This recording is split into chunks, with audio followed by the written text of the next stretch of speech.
Je vous propose qu'on démarre le webinaire puisqu'il est 14 heures. Je viens d'entendre la cloche de l'église sonner. Bonjour à tous et bienvenue. Mon nom est Marine Giraud. Je suis la gérante de la plateforme Act & Match qui organise le webinaire sur la partie technique pour le compte de Plastipolis. À mes côtés, Jean-Jacques Lega et Sylvie Charel, que vous voyez en vidéo, qui sont chacun depuis leur bureau respectif. Bonjour à vous. Et donc, on va aborder le sujet de l'économie circulaire dans le cadre du pôle Plastipolis via les projets qui sont traités en interne et qui font référence à ce sujet.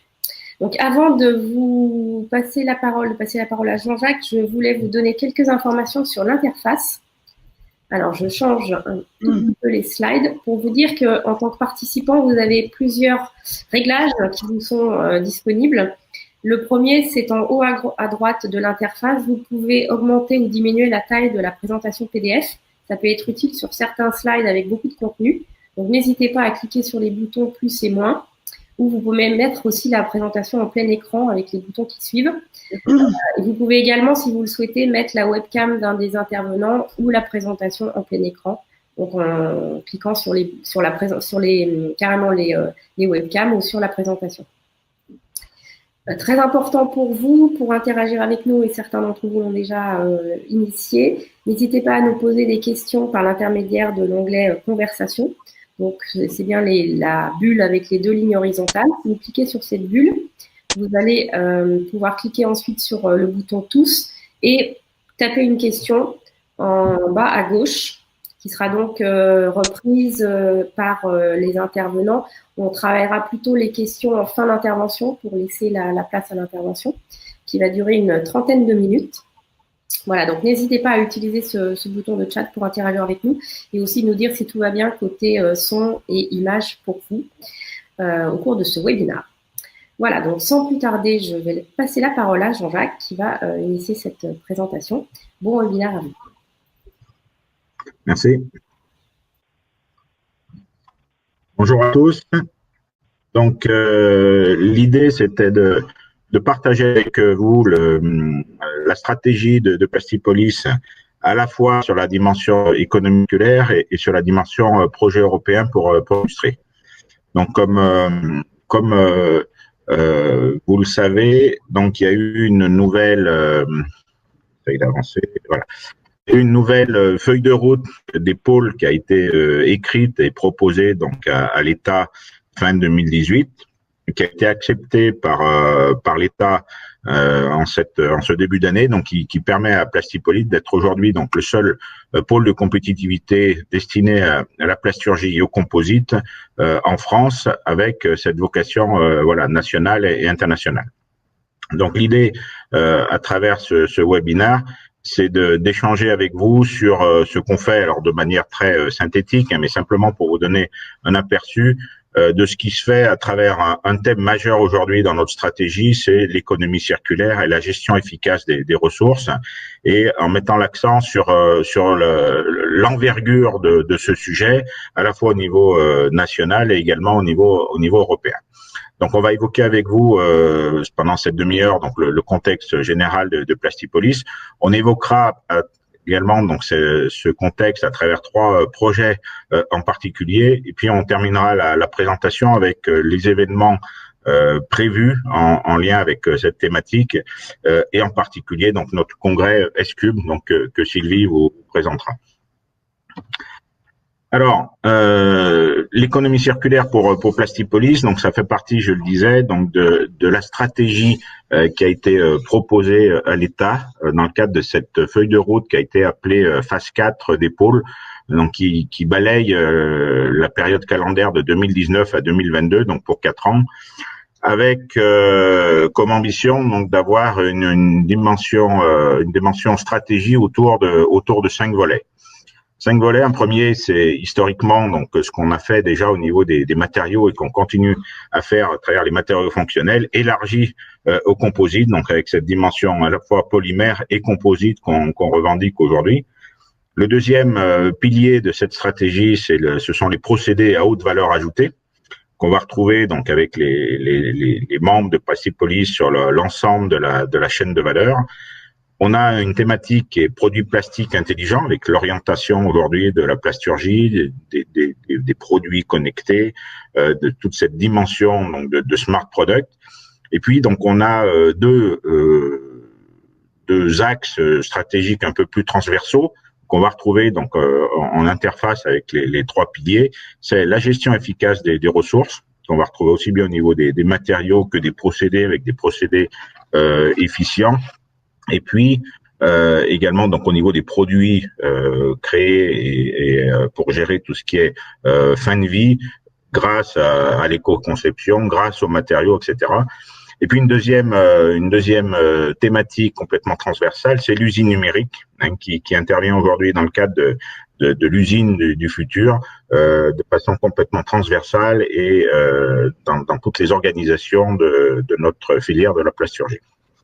Quelques chiffres de Plastipolis, donc c'est un pôle de compétitivité qui a été créé en 2005, qui regroupe aujourd'hui plus de 440 adhérents, dont, et c'est important de le souligner, plus de 250 entreprises industrielles. Donc c'est ce tissu majoritairement de PME, mais pas que, qui a permis donc de labelliser, on va dire pas loin de 500 projets, dont 213 ont été des projets financés pour plus de 500 millions d'euros d'aide, avec 280 entreprises différentes partenaires de ces projets. Donc c'est une dimension donc assez importante, donc qui montre la fertilité du réseau et du terrain de jeu de Plastipolis. Également, on a voulu souligner dans le cadre de ce webinaire donc la dimension européenne, où 35 projets européens donc, ont impliqué Plastipolis, soit à travers donc des projets sur lesquels nous sommes nous-mêmes porteurs de work package, en charge donc d'une action particulière, soit à travers donc des projets européens dans lesquels sont impliqués nos membres. Donc sur la droite de l'écran, vous avez également cette dimension très largement régionale qu'a aujourd'hui le pôle, avec dans le cadre de cette phase 4, cette dimension nationale qu'on va chercher à déployer, avec des ancrages un peu plus techniques et géographiques sur les autres régions de France, en particulier donc l'Occitanie, en particulier l'Ouest et tous les Hauts-de-France.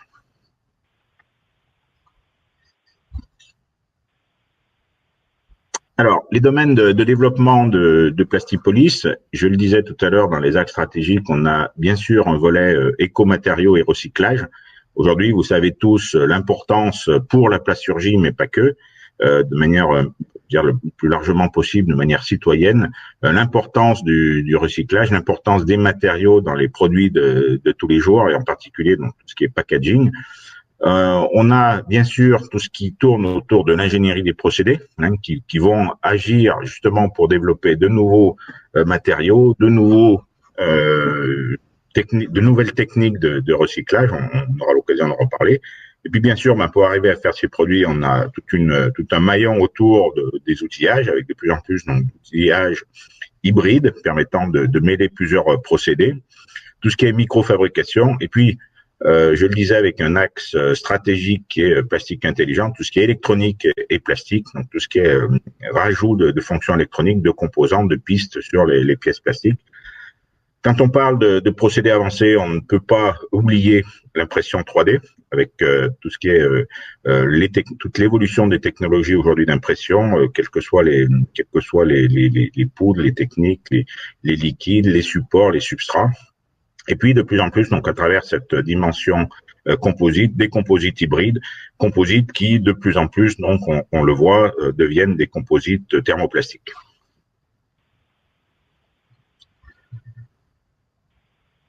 Quelques logos, voilà, pour illustrer un peu l'ensemble des acteurs de la chaîne de valeur dans le réseau de Plastipolis, avec aussi bien des gens qui sont sur la partie amont, donc formulation, la partie transformation, la partie service, et ceci dans les différents marchés qu'occupe aujourd'hui Plastipolis, donc depuis le transport, la santé, l'aéro et bien sûr le packaging.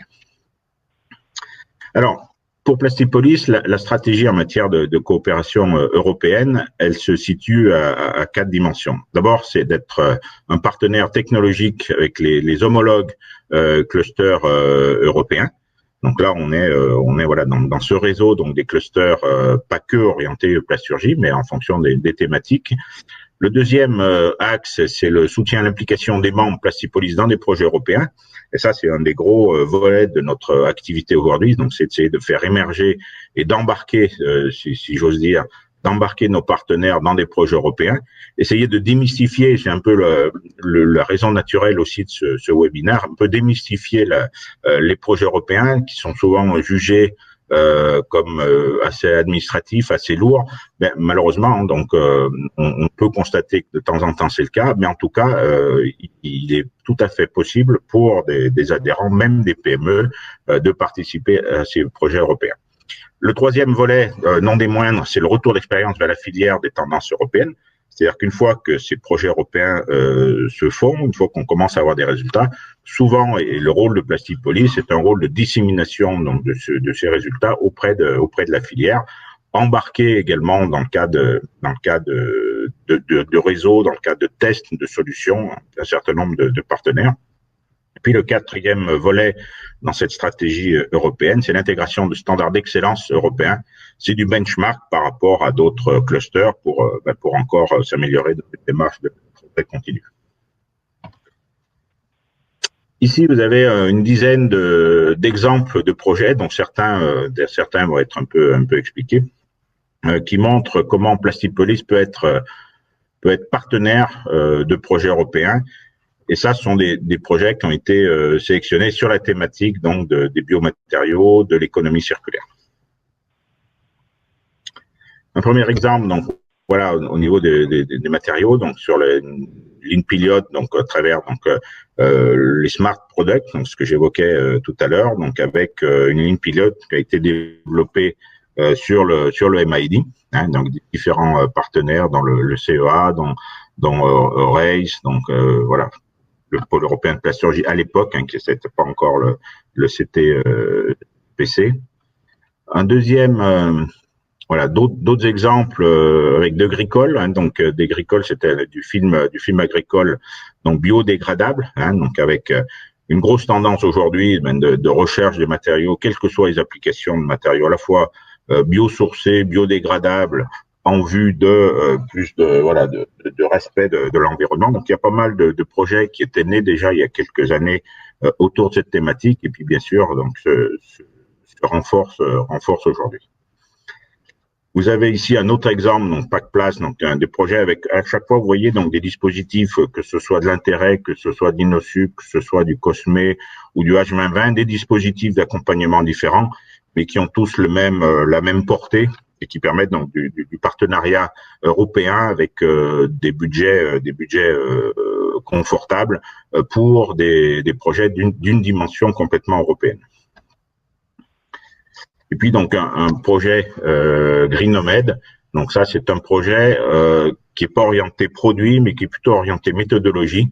C'est-à-dire c'est vraiment développer des méthodes de dissémination de travail transnational pour développer dans ce cas précis donc une fabrication efficiente et éco-responsable.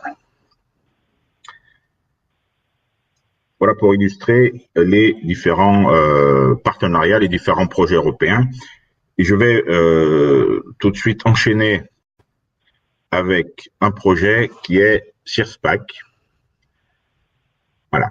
Donc CIRSPAC, je le disais tout à l'heure en préambule, une grosse préoccupation de la profession, c'est de démontrer la circularité de l'économie du plastique, et en particulier au niveau du packaging. Donc avec tout le plastic bashing qu'on connaît aujourd'hui, on mesure l'importance de cette action. Et donc on est partenaire, nous, de ce projet CIRSPAC, donc il y a plusieurs ambitions. Le premier, c'est de démontrer une économie complètement circulaire sur l'ensemble de la chaîne de valeur. Donc avec trois démonstrateurs pour illustrer les trois thématiques de ce projet. Le premier, c'est de montrer qu'on peut agir avec autre chose que des matériaux fossiles. Le deuxième, donc, c'est de démontrer qu'en prenant en compte donc les critères de conception et d'éco-conception en particulier, on peut nettement améliorer la fin de vie des produits. Et puis le troisième, c'est travailler sur toute la partie aval, c'est-à-dire mettre en place les nouvelles méthodes, des nouvelles filières de recyclage, voire des nouvelles technologies de recyclage. Donc vous avez ici les chiffres du projet. Donc c'est un projet donc quasiment à 10 millions d'euros. Donc sur 36 mois, donc qui se terminera l'an prochain. Donc on attaque la dernière année du projet avec, vous voyez, valider des alternatives donc aux matériaux avec des matériaux biosourcés pour différentes applications de packaging. Donc il y a 5 démonstrateurs, 5 produits types qui ont été retenus. Hein, donc depuis le plateau, les bouteilles, les capsules de café, etc. Pour tester un certain nombre de variantes de matériaux, à la fois des matériaux monomatières, on va dire, et en même temps donc des matériaux multimatières, des matériaux multicouches. Démontrer, je disais tout à l'heure, dans le cadre de cette économie circulaire, donc que la boucle est bouclée, c'est-à-dire jusqu'à aller démontrer que même pour des matériaux multicouches, la chaîne complète du recyclage est possible, y compris si elle nécessite donc de développer des nouvelles méthodologies, des nouvelles méthodes de tri des emballages, des nouvelles collectes éventuellement. Donc tout ça alimenté par une analyse, un questionnaire donc des utilisateurs sur leur façon de collecter, sur leur façon de trier, sur leur façon d'utiliser les emballages. C'est un projet européen évidemment, donc on disait avec 22 partenaires de 17 différents pays. Donc vous voyez, donc surtout avec pas mal l'arc méditerranéen. Qui avance bien, donc avec une réunion encore cette semaine, avec, vous voyez, différents acteurs. Donc on a évidemment donc des organismes multidisciplinaires donc qui vont supporter l'action et intervenir donc sur l'ensemble de la chaîne. Et puis après des gens un peu plus spécialisés dans les métiers qui vont intervenir soit sur le compounding, le niveau du matériau, soit sur la fabrication d'un packaging en particulier, parmi les 5 exemples que j'ai cités. Également donc sur d'autres produits comme les couches, on l'a vu avec d'autres acteurs. Côté utilisateur, donc avec des enquêtes qui ont été faites, donc des études sur l'usage, sur la recyclabilité, sur les méthodes, les pratiques. Évidemment, donc sur toute la partie collecte et tri, avec en particulier des organismes dédiés à cette action donc, de collecte et de tri, donc qui acceptent de collaborer, de remettre en cause les procédés, voire de développer de nouveaux procédés existants, et puis bien sûr donc toute la filière du recyclage, sans oublier la partie polymérisation, donc acteur donc de la recherche sur les polymères avec Novamont. Alors 3 démonstrateurs. Donc un premier, démontrer donc qu'il est possible de développer des matériaux hors matériaux fossiles. Le deuxième, c'est de montrer qu'avec l'éco-conception et grâce à l'éco-conception, on peut agir directement sur l'emballage et sur la recyclabilité de l'emballage avec des taux correspondant aux objectifs de l'Union européenne et de la France en particulier. Et puis le troisième, donc, c'est de montrer qu'il est possible de créer une filière de recyclage avec des méthodes de tri, des méthodes de contrôle, des méthodes de sélection des matériaux possibles et voire développer d'éventuelles nouvelles technologies de recyclage. Donc le premier démo case, donc c'est voilà, donc essayer de travailler sur des nouveaux matériaux, donc biopolymères, donc beaucoup de PLA, PHA évidemment, hein, polyester, et puis de tester tout ça. Je vais pas passer dans le détail, mais voilà, l'idée c'est de tester ces nouveaux matériaux sur ces 5 packaging différents et démontrer sur ces 5 packaging différents l'ensemble de la chaîne, donc depuis la formulation jusqu'à la partie séparation des matériaux quand il s'agit de matériaux multicouches pour la réutilisation des matériaux, et puis évidemment donc toute la partie compostabilité, recyclage en fin de vie. Le deuxième démo case, donc c'est la partie packaging multicouche. Donc là, avec du développement principalement autour de deux familles, donc monomatériaux en alternatif aux multicouches et des matériaux multicouches compatibles avec le recyclage, les systèmes de collecte et de recyclage donc des emballages papier. Et puis la création donc d'un outil qui permet donc de faire un tri automatique sur les lignes de recyclage et de tri pour proposer donc des méthodes de recyclage. Et puis le troisième démonstrateur, donc c'est l'amélioration donc des méthodes de recyclage traditionnelles utilisées aujourd'hui en vue de s'en servir pour des matériaux biosourcés. Alors, quel est l'impact de ces matériaux biosourcés, de ces nouveaux matériaux biosourcés dans les machines actuelles, voir quels sont les taux de rebut, faire toute l'analyse donc de l'apparition de ces nouveaux matériaux dans les technologies et dans les machines de recyclage actuelles, et puis mettre en place tous les indicateurs et tous les pilotages des systèmes pour arriver à trier de façon appropriée ces nouveaux matériaux. Et in fine, bien sûr, avec ce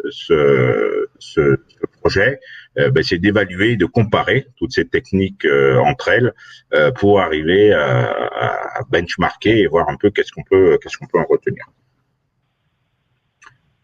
Voilà, donc les bénéfices, vous l'avez évidemment compris, hein, donc c'est au niveau technologique, donc c'est travailler à la fois sur les matériaux, à la fois travailler sur les équipements et les process donc de recyclage. Sur l'environnement, c'est utilisation de moins de matières de fossiles, c'est la réduction donc des énergies pour la transformation donc de ces matériaux. Et puis bien sûr donc économique, mais c'est d'arriver à démontrer que voilà, il est possible d'avoir des filières pérennes autour de cette économie circulaire, et puis évidemment sociale avec voilà la partie sociétale, la création d'emplois qu'il peut y avoir autour de ces nouvelles économies.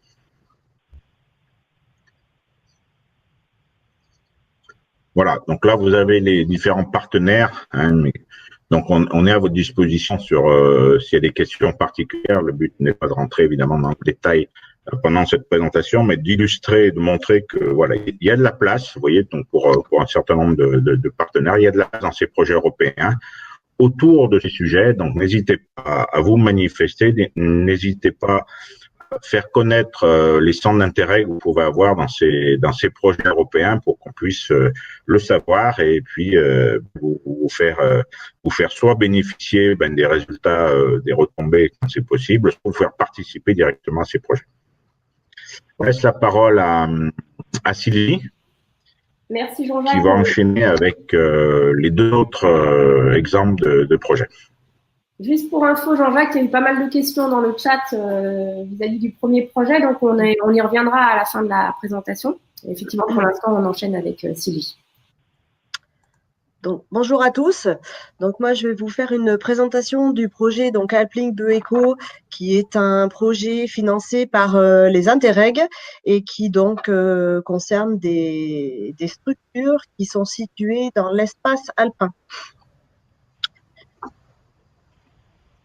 Alors, le projet, en fait, l'objectif, c'est de développer à terme du projet un outil qui permette de mettre en relation les acteurs de la bioéconomie pour créer de nouvelles chaînes de valeur, et ce sur 4 secteurs, donc le bois, les emballages food et pharma, la chimie et puis l'agroalimentaire.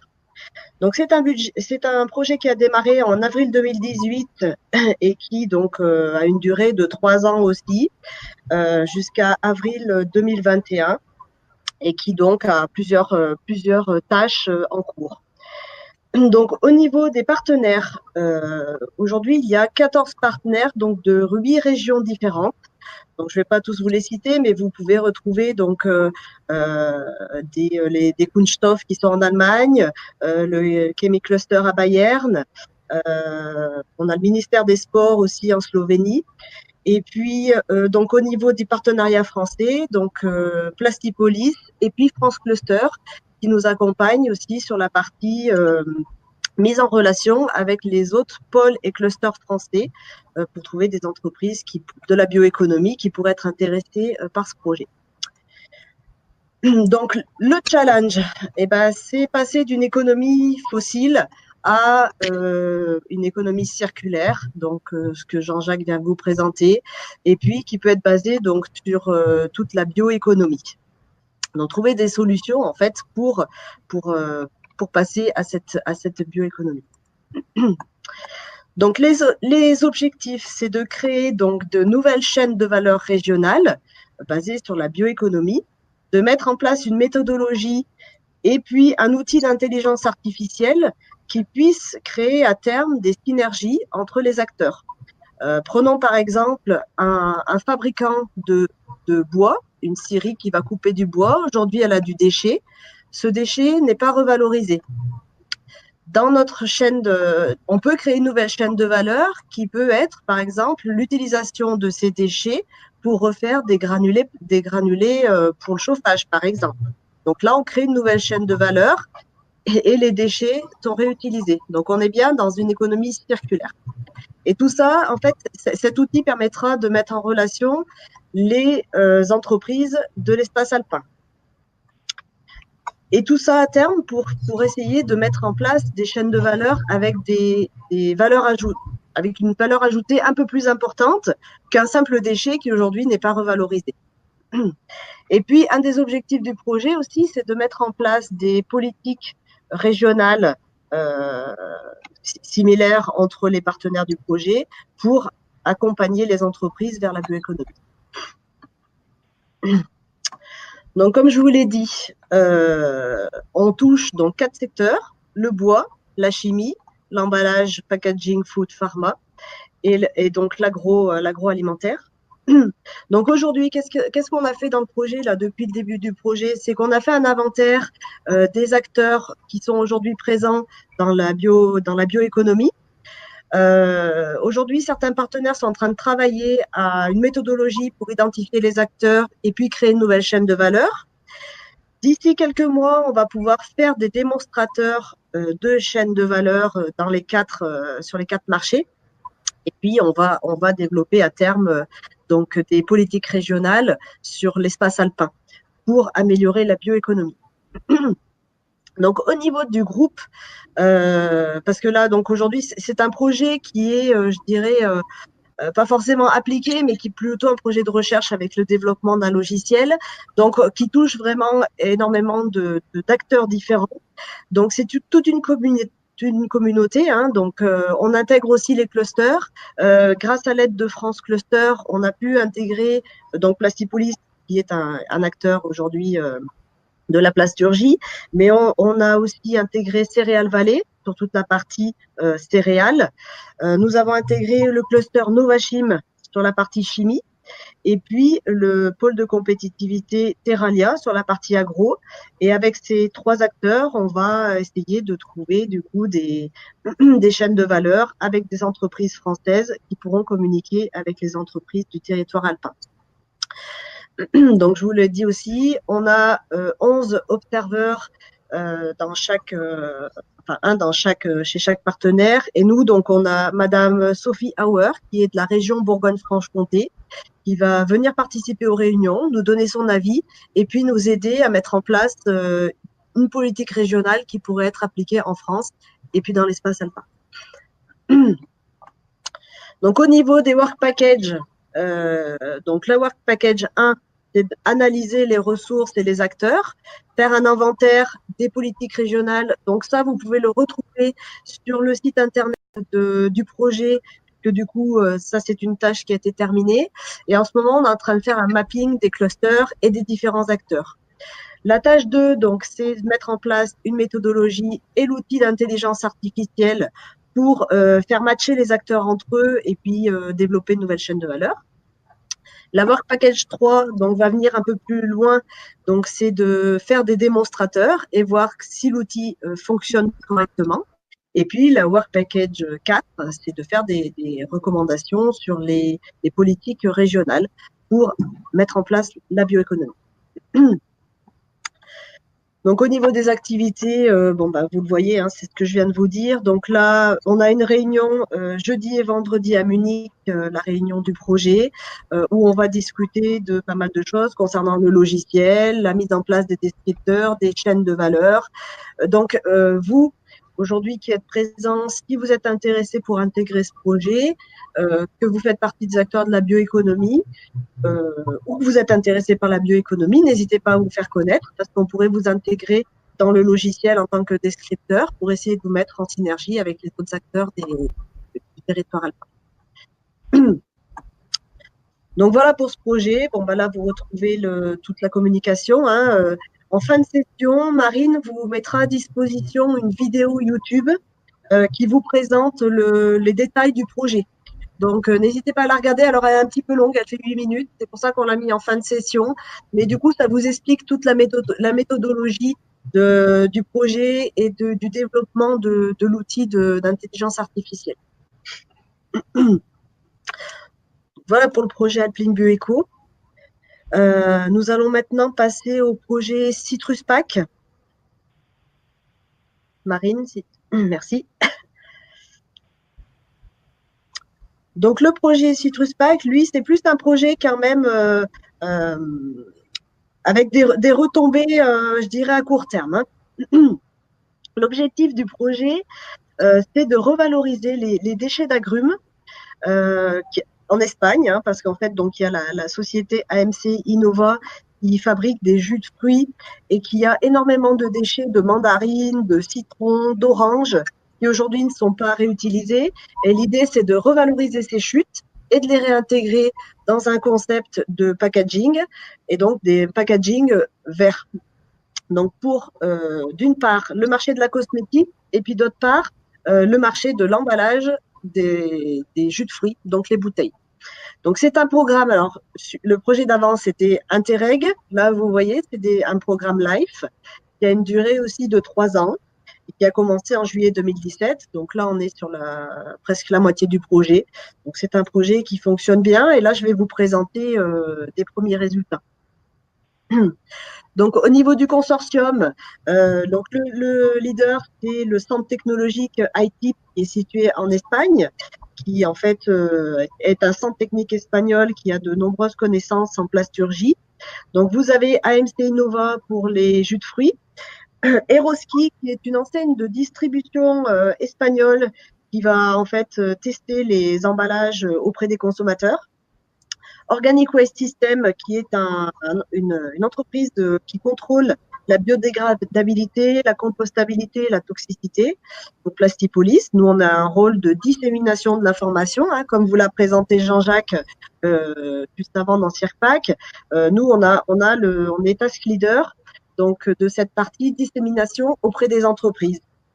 Donc, les résultats, en fait, on vous communique les résultats du projet. Et puis, donc, on a le partenaire Tekos, qui est en Slovénie et qui fabrique des outils. Donc, l'outil pour faire les moules d'injection et puis les moules d'extrusion.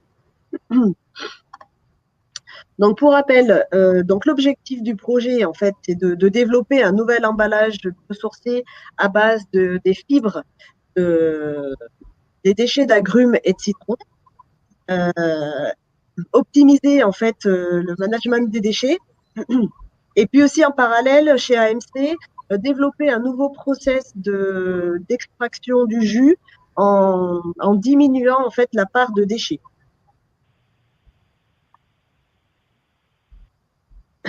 Donc l'objectif à terme, c'est de réutiliser, de revaloriser 80% des déchets qui sont issus de la production de jus de fruits chez AMC. Donc, c'est quand même assez énorme. Et puis, en fait, de développer un nouveau marché, en fait, sur les plastiques biodégradables et biosourcés. Et puis, en parallèle, réduire du coup les déchets au niveau de la production, donc les déchets alimentaires, et puis valider l'emballage sur le marché, voir si les consommateurs seront attirés par ces nouveaux packaging. Donc là, je vais vous présenter peut-être rapidement parce qu'on a un peu dépassé le timing, mais toutes les étapes depuis le début du projet, puisque c'est un projet quand même appliqué, comme je vous l'ai dit. Donc, la première étape, en fait, ça a été de voir chez AMC quelle était la typologie des déchets. Donc, vous voyez, on avait du jus, on avait des huiles, de la poudre d'orange. Et donc, il a fallu tester en fait tous ces trois produits. Donc, le taux d'humidité, le taux de fibre, comparer ces produits pour sélectionner, faire une présélection et de voir lequel produit était le plus approprié pour faire du packaging et pour l'intégrer dans une base, dans un polymère biosourcé. Donc, il est ressorti de ces études que donc c'était la fibre, la poudre de citron, de déchets de citron qui était la plus à même de répondre à la demande. Tout ça parce qu'elle contient le plus de fibres. Il y a une validité, une disponibilité technique. Et puis, en termes économiques, ils utilisent plus de citron que d'autres choses.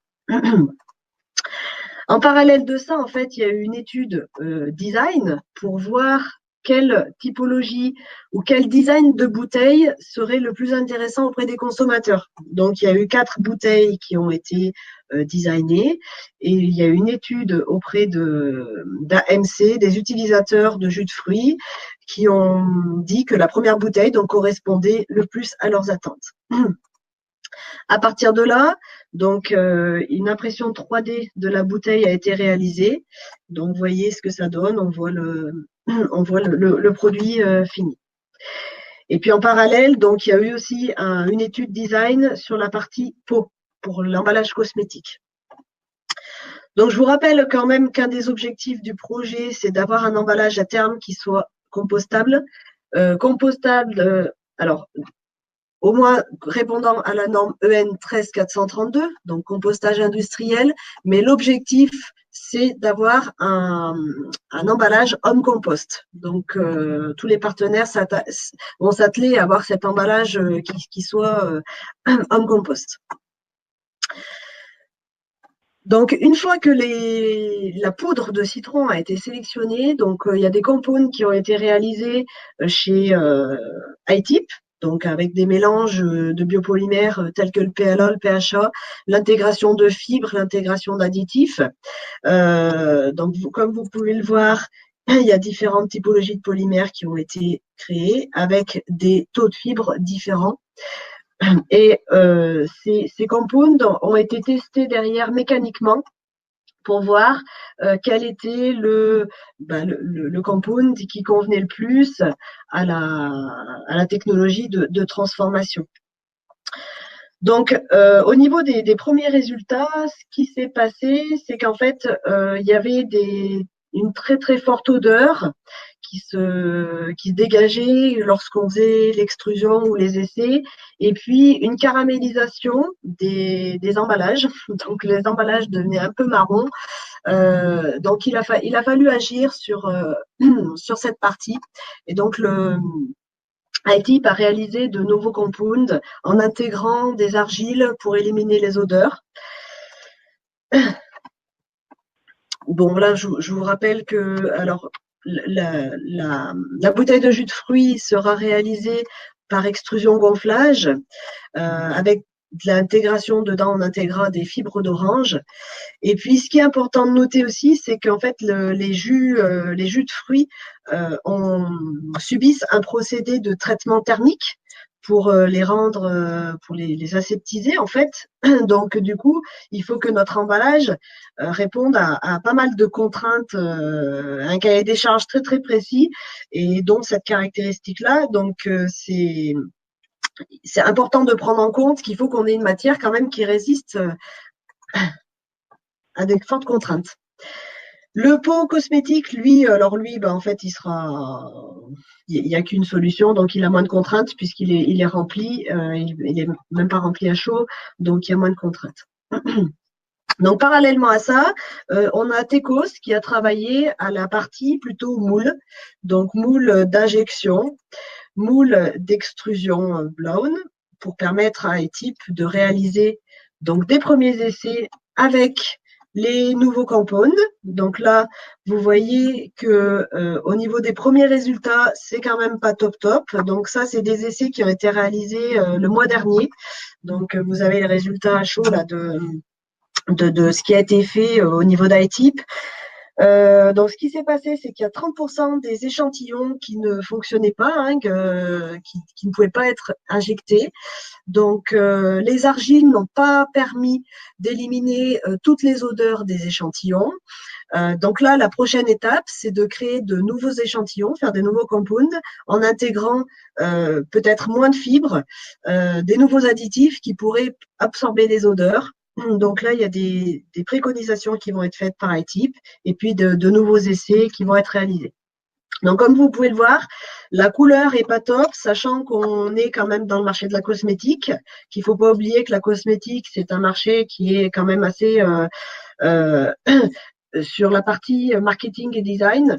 Donc, les utilisateurs ont fait remonter que donc ce pot coloré marron n'était pas très très joli. Donc, parallèlement à tous les essais qui ont été réalisés, on a fait aussi des compounds de couleurs. Donc, vous voyez, il y a eu différentes couleurs qui ont été testées et qui rendent plutôt pas mal. Donc ça, c'était pour la partie peau. Et sur la partie bouteille, il faut retravailler la matière parce que comme vous le voyez, il y a pas mal d'essais qui n'ont pas fonctionné. On voit des trous sur la photo de gauche.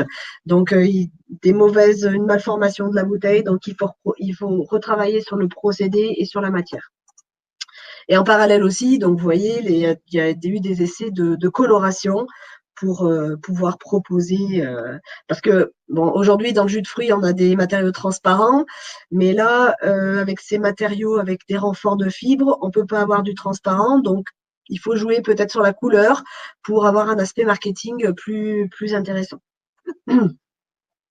Donc, au niveau des prochaines étapes du projet, donc, alors, il y a une prochaine réunion du projet le 12 juin à Saragosse. Donc, iType, d'ici là, va faire de nouveaux échantillons pour réduire les odeurs à la production et puis lors de l'utilisation. Il y a des essais de biodégradabilité qui vont être menés. Des focus group qui vont être mis en place, donc des focus group sur la présentation des couleurs à des consommateurs pour voir quelle est leur réaction, sur quelle typologie de produits on pourrait utiliser les pots cosmétiques, par exemple sur des produits pour les hommes, pour les cheveux, du gel, voilà. Donc ça, il faut le présenter à des utilisateurs. Et puis donc au niveau du rôle de Plastipolis, donc nous on est là pour disséminer l'information et donc moi j'ai prévu de mon côté de faire plusieurs groupes de travail sur cette thématique sur les pots, voir comment on peut l'améliorer, voir si ça conviendrait à des industriels d'utiliser cette matière pour les produits. Voilà, il faut ça va se mettre en place sur la fin d'année 2019. Donc là, vous retrouvez tous les éléments du projet. Si vous voulez suivre ce qui se fait, en fait, il y a un réseau LinkedIn et puis il y a le site internet du projet où il y a toutes les infos sur les avancées. Voilà pour Citrus Pack, pardon. Oui, alors il y a eu plein de questions sur Citrus Pack. On va les traiter. Ce que je propose juste avant, c'est de redonner la parole à Jean-Jacques, voilà, qui réapparaît, oui, pour parler de les derniers éléments de conclusion par rapport au webinaire. Et ensuite, on reviendra sur l'ensemble des questions qui sont surtout sur CircPack et Citrus Pack, en fait. Oui, je vois effectivement, on peut prendre une ou deux questions. Je vois une question, donc le recyclage des déchets d'emballage a été présenté. Est-ce que le travail porte sur les chuches de production ou sur une quête post-consommation et tout ce qui cela implique? Oui, on est bien sur une dimension totale. Donc, pas uniquement les chutes de production, bien sûr, seront dans la mesure du possible prises en compte, mais on est bien sur le cycle complet post-consommation de l'emballage. Dans le cas de Cirque, on est bien sur cette dimension-là, c'est pour ça qu'il y avait une étude faite auprès des consommateurs sur leurs habitudes, sur leur façon de trier, etc. Donc, c'est tout ça qui a été pris en compte pour avoir une collecte post-consommation et réintégrer les produits collectés dans les filières de recyclage actuelles ou en développement. Donc oui, on pourra partager les slides. Qu'est-ce qu'il y avait d'autres questions? Après, c'était sur Citrus Pack. Simplement finir la présentation du webinaire et qu'on revienne sur les questions après. On les reprenne une par une Oui. sur CircPack.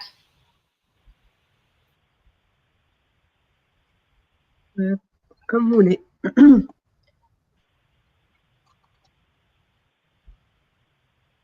Oui, là, j'ai pas d'autres.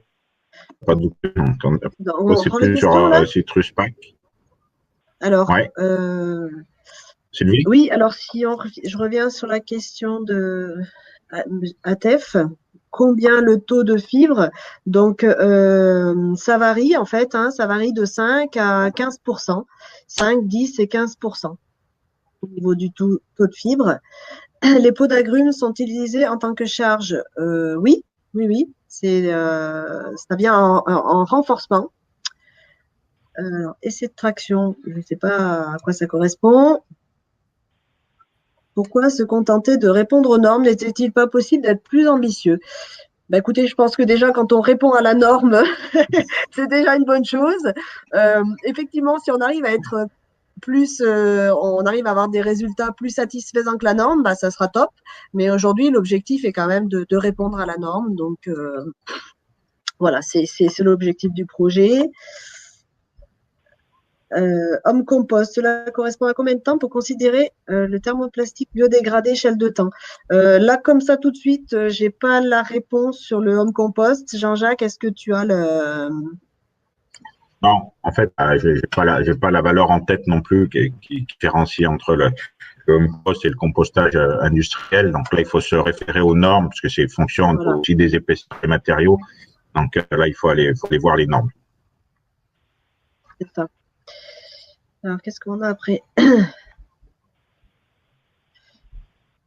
Alors, la fibre d'orange, effectivement, il y a un problème au niveau, effectivement, de l'extrusion, puisque, comme je vous l'ai dit, elle caramélise et donc ça fond dans les outils au niveau de la chauffe.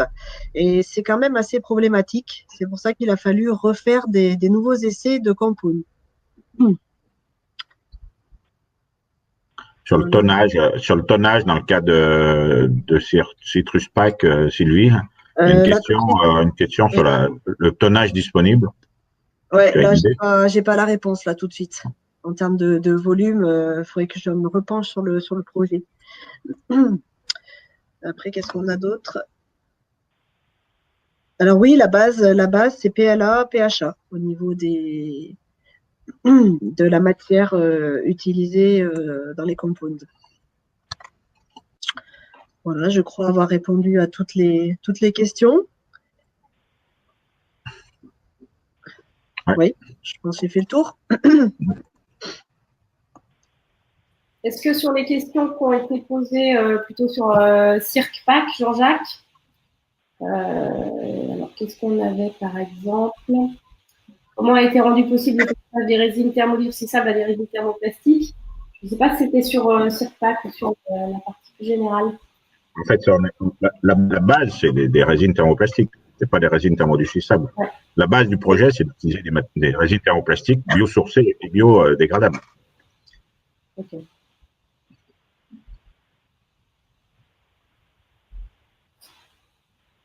Pourquoi est-ce que c'est du polyester qui a été employé? Une question de APEF. Parce qu'aujourd'hui, voilà, c'est la matière de base donc, du partenaire Novamont. Donc, il y a une résine Materbi en particulier dans ce projet, donc qui correspond bien aux critères de biosourcing et de biodégradabilité qu'on a dans le cahier des charges du projet.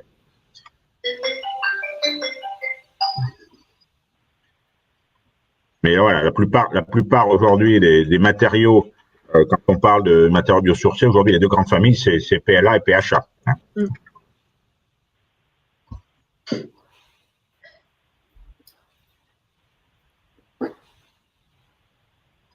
Voilà au niveau des questions que je recense. Oui. Très bien. Écoutez, merci en tout cas pour ces questions. De toute façon, on pourra vous mettre en relation avec les porteurs du projet pour aller plus loin, parce qu'il y a pas mal d'intérêt sur ces deux projets notamment. Donc, je vais vous remettre pour Sylvie les dernières slides. Oui. Voilà. Voilà. Donc, c'est les dernières slides, on vous présente les actions en fait à venir de Plastipolis sur cette thématique économie circulaire, biosourcée. Donc, on voulait vous mentionner que Plastipolis participe au Plant-Based Summit, donc du 22 au 24 mai à Lyon. Donc on a réservé un stand en collaboration avec Céréales Vallée. Et sur ce stand, donc on va mettre en avant les deux projets que je viens vous présenter, le Citrus Pack et Alpling Bioeco, sachant qu'en plus, comme je vous l'ai expliqué, Céréales Vallée est aussi copartenaire de Alpling Bioeco. Donc c'était légitime de faire ce salon ensemble. Alors, qu'est-ce que c'est le Plant-Based Summit pour ceux qui ne le connaissent pas? Donc, c'est des rendez-vous individuels B2B, une zone donc de stand avec différentes thématiques, le congrès et puis des conférences spécifiques sur la thématique donc de la bioéconomie. Donc, n'hésitez pas à venir nous rencontrer si vous vous rendez à cet événement. Ensuite, donc, on voulait vous faire part de l'organisation donc du S-Cube, donc le Plastic Congress. Alors, S-Cube, ça veut dire Safe, Smart and Sustainable. Donc, c'est le congrès cette année. Donc, l'année dernière, pour ceux qui ont participé, on l'avait organisé au mois de juillet à Lyon. Donc, ça avait été un succès. Il y avait eu plus de 80 personnes. Et cette année, donc, on a l'ambition de l'organiser donc en Espagne, à Saragosse, chez notre partenaire espagnol, iTip. Donc, je vous ai présenté, qui est partenaire du projet Citrus Pack. Donc, l'ambition de cet événement, c'est vraiment de faire un rassemblement européen pour parler de l'éco-plasturgie. Donc, alors pour l'instant, le programme, bien sûr, n'est pas finalisé puisque c'est le 6 novembre, mais l'idée, c'est de faire des présentations donc sur le recyclage, l'éco-design, les matériaux biosourcés, toute la bioéconomie. Donc, on est en train de réfléchir avec notre partenaire iTip à un programme. Donc, on a d'ailleurs une conférence téléphonique juste après ce webinaire pour continuer à finaliser le programme. Donc, ce qui est intéressant aussi, c'est qu'à la fin de la journée, on vous proposera de visiter les locaux d'iTip et de découvrir tout leur matériel. L'idée de ce congrès, c'est aussi de créer des synergies européennes et puis éventuellement à terme de déposer de nouveaux projets européens avec les membres Plastipolis, les membres iTip, les clusters, les pôles et clusters, voilà. Je sais pas, est-ce que Jean-Jacques, tu veux rajouter quelque chose? Sur S-Cube, non. Simplement, ce que je voulais rajouter, c'est peut-être en lien avec le slide sur l'agenda, mais sur la dimension des projets. Vous avez vu qu'il y a, en fait, il y a deux typologies de projets. Il y a des projets qui portent plus sur des méthodologies de travail pour une économie circulaire, d'autres qui sont plus orientés, comme a présenté Sylvie, qui sont plus orientés sur la valorisation d'une ressource en particulier ou d'un produit en particulier. Donc, on retrouve un peu, dans la panoplie, il y a un peu différents typologies de projets. Donc, n'hésitez pas à soumettre vos idées ou vos besoins pour étudier ce qui pourrait être le plus opportun pour votre projet.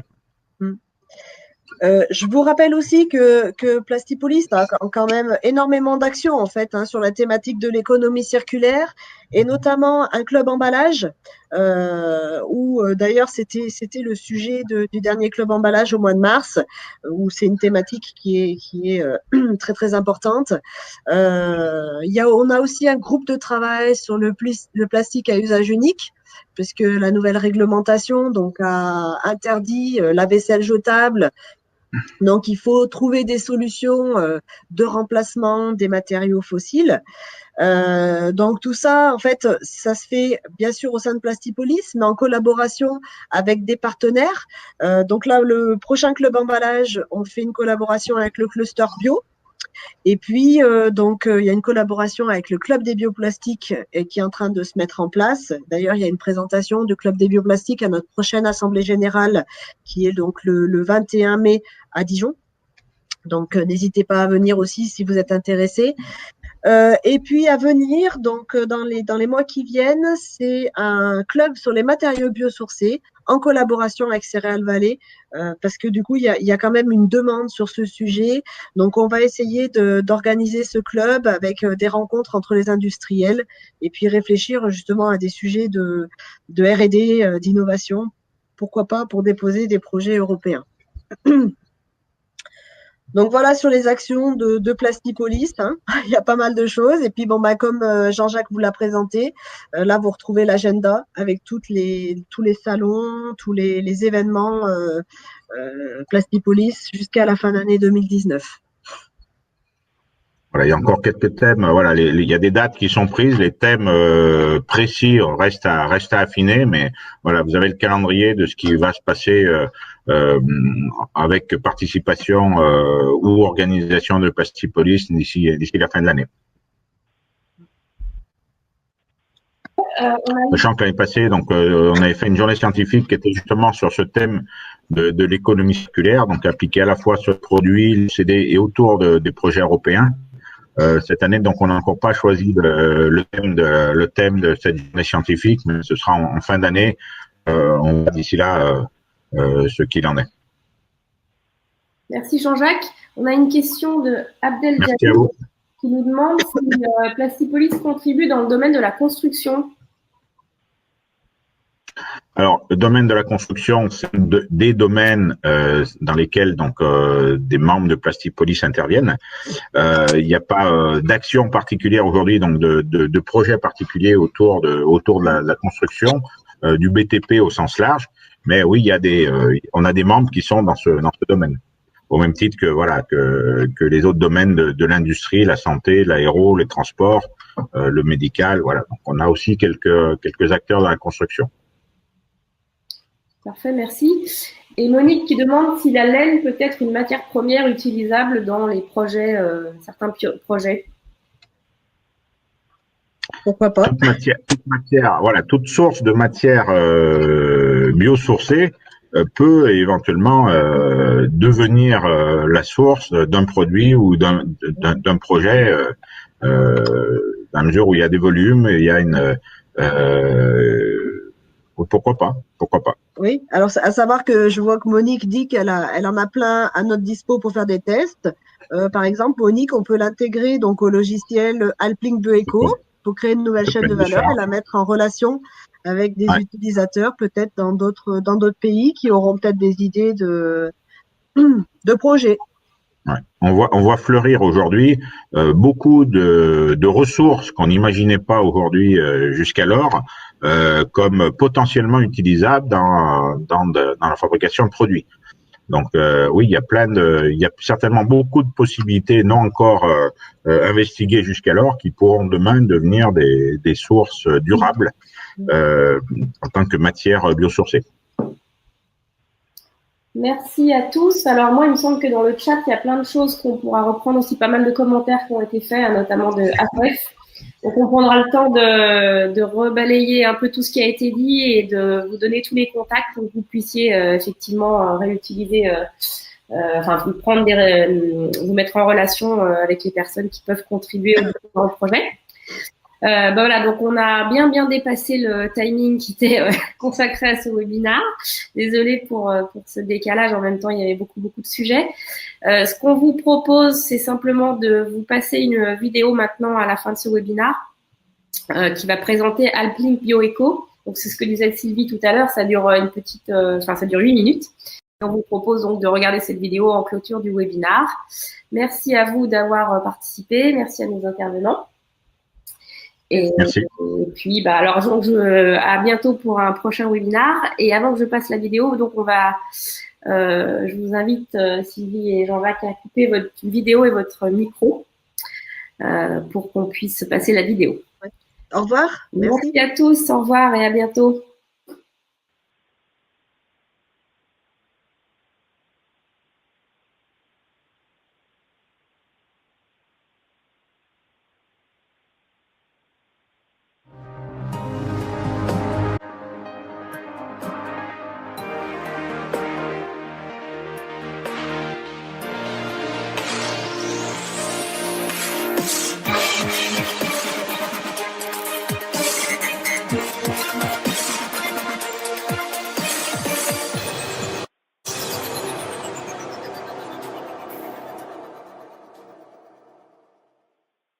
challenges today that we are trying to address with the AlpLink BioEco project, this interregional project, have to do with the fossil fuel-based economy that is in place, has to do with the necessity to create a circular bio-based economy in order to sustain the local economy in the different regions, and have to do with stimulating enterprises to think about the resources that they have, on how they use it and how they can use it alternatively.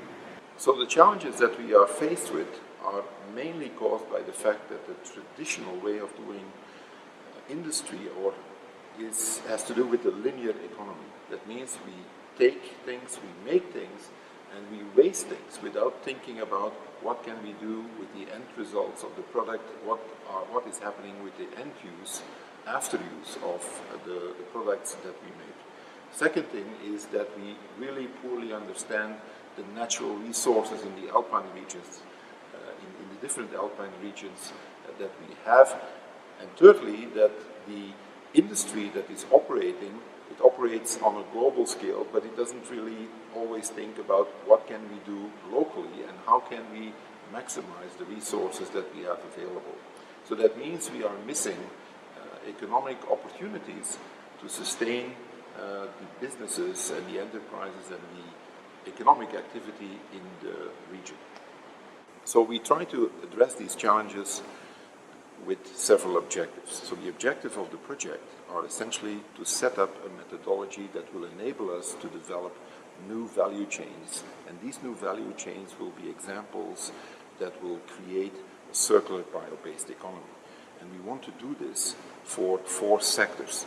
2 are related to the feedstock, and this means agro, wood, and 2 are related to the products that can be made out of these feedstocks, which is related to the chemicals and the packaging.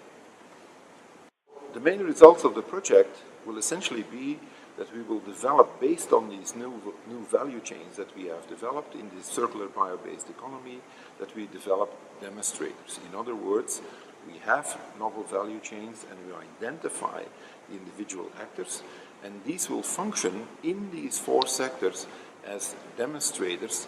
That means that we will have real actors, and therefore we will have parties that can act upon it and demonstrate that this new way of thinking about a circular bio-based economy is working, and that we have functioning novel value chains. So the output of the project will essentially be addressing the objectives.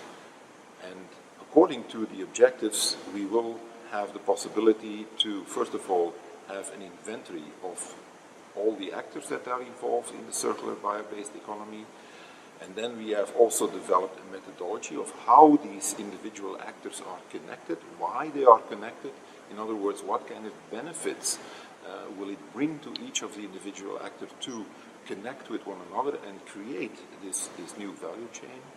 And as a third element, we will have also an automated methodology, so that based on the information that we collected, we can also bring new actors together in a very efficient and an effective way using digital algorithms. And then eventually, based on this information, we can also explain why and how we should ameliorate or amend or develop the policies in order to support and stimulate and facilitate these new value chain creation, and therefore create a circular bio-based and sustainable environment for enterprises to work in. You may ask, for whom are we doing this?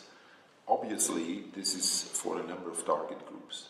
And in the first instance, this has to do with the enterprises and the companies that can be engaged in this on an interregional basis. Second, the people that will support on a technical level the enterprises and companies, which means the higher education and research institutes. Thirdly, we will have all the stakeholders and all the people that are depending on these novel value chains, in other words, on the actors that play in these novel value chains. And then, last but not least, this will be examples for the policymakers on how to do this and to see how the impact of the financing, the measures that they will take have an effect on the economic activity in their specific regions and therefore create prosperity in a sustainable fashion. In order to organize and to make this all happen, we need to have a work plan. We need to manage the things that we want to do. And for that, we have developed different work packages that have individual tasks. So the first work package relates to obviously analyzing what we have today. That means who are the actors, how are they connected, what are they doing. The second work package has to do with can we develop a methodology so that we will be able to easily develop these novel value chains. So the third work package is obviously if we have all these informations, can we now put this into practice and develop the demonstrators? And for that we again want to make these 4 novel value chains and actually identify the specific actors and also bring for them the benefits that will enable them to create new business opportunities across the different regions.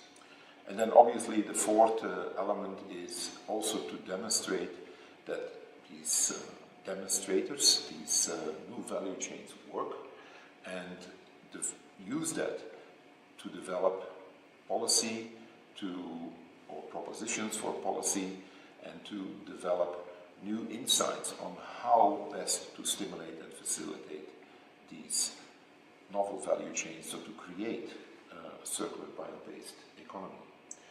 Obviously, this needs to be communicated, and we are looking from not just within the time frame of the project that this is made to happen, but also that we continue to use the tools that we have developed beyond the lifespan of the project.